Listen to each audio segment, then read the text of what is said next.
ও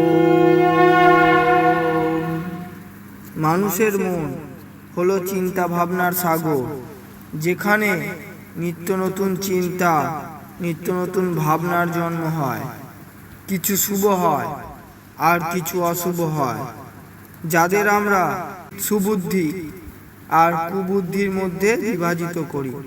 সুবুদ্ধি বিবেক থেকে জন্মগ্রহণ করে, আর কুবুদ্ধি অন্ধকারের পথ প্রশস্ত করে।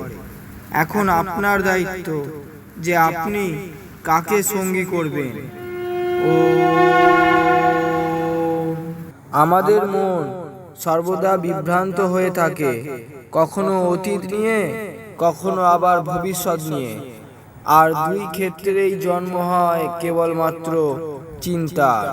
মানসিক শান্তির মূল মন্ত্র হলো, যে ব্যক্তি যেমন তাকে সেইভাবেই গ্রহণ করা। সেই জন্য সংসারের মূল্যায়নের পূর্বে নিজের অন্তরেরও মূল্যায়ন করুন। যখনই মানুষ নিজের ছায়া আর অহংকারকে ত্যাগ করে তখন আপনি মানসিক শান্তি লাভ করবেন। ও মিষ্টি স্বাদ কার না ভালো পছন্দ হয়। পায়েসের পাত্রে সব কিছু দেখা যায়, কাজু, বাদাম, কিচমিচ, কিন্তু যেটা দেখা যায় না তা হলো গুড়, যার জন্য মিষ্টত্ব আসে, মিষ্টি প্রসাদ হয়ে যায়।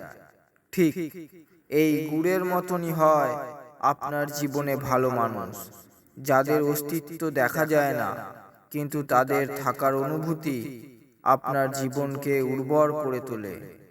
সেই জন্য যে সম্পর্ক সুখ প্রদান করে, আপনার জীবনে গভীরতা নিয়ে আসে, তাদের সর্বদা সামলে রাখুন, তাদের সম্মান করুন।